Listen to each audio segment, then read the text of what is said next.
Welcome to Treasures of Grenada, where culture comes alive. Join us as we meet traditional practitioners, hear their stories in their own words, explore the essence of Grenadian culture.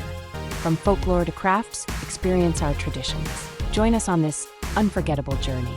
Welcome to Treasures of Grenada, brought to you by the Grenada Cultural Foundation. Well, I'm Francis Urias Peters. I was born in Grenada in Lagoon Road. This is now known as the Kirani James Boulevard. My mother from St. Lucia, a place called Grosile. And then my father was from Marquis St. Andrew. And I spent my first 9 years in Lagoon Road. And then when I was at age 9.5, I went to live with an old aunt in Marquis Post Royal, around that corridor there. So I consider myself both. I have St. George's early upbringing, and then also St. Andrew, or a country upbringing, which I think really benefited me in the work that I do.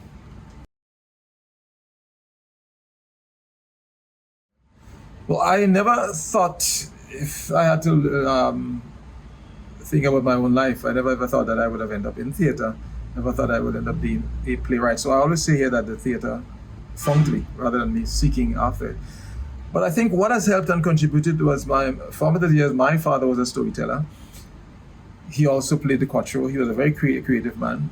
And in his 15 children, I guess I'm the only one who ended up being a playwright and also a storyteller. So I'm sure that sort of foundation would have had an influence on me. But I think even more importantly was that when I went to live in St. Andrew, Marquis, Hope, Post Royal, that area there, Crofton Maguire from River Sally came to our school at the St. Giles Anglican School. That was my primary school.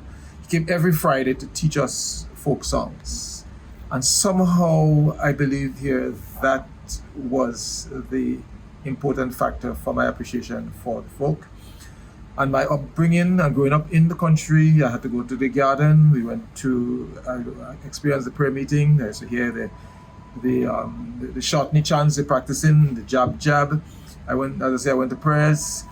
I knew what the maroon was. I was at the time when the village took care of you.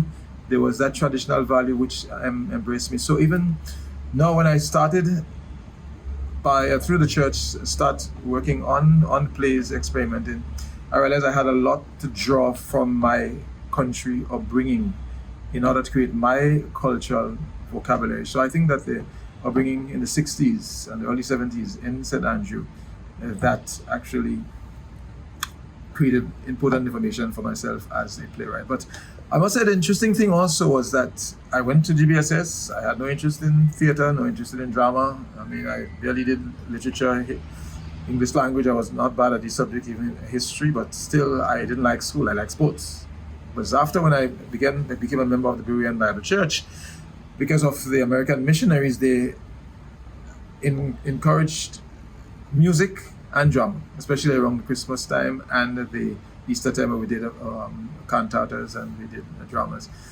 So it's from that love for theatre started, and I started writing. I was challenged, I think, to write my first script for a church concert in 1983. It came out good, the public enjoyed it, and from that I realized, hey man, I have that gift of playwriting, and quite naturally I liked acting on the stage, and that's where it started from.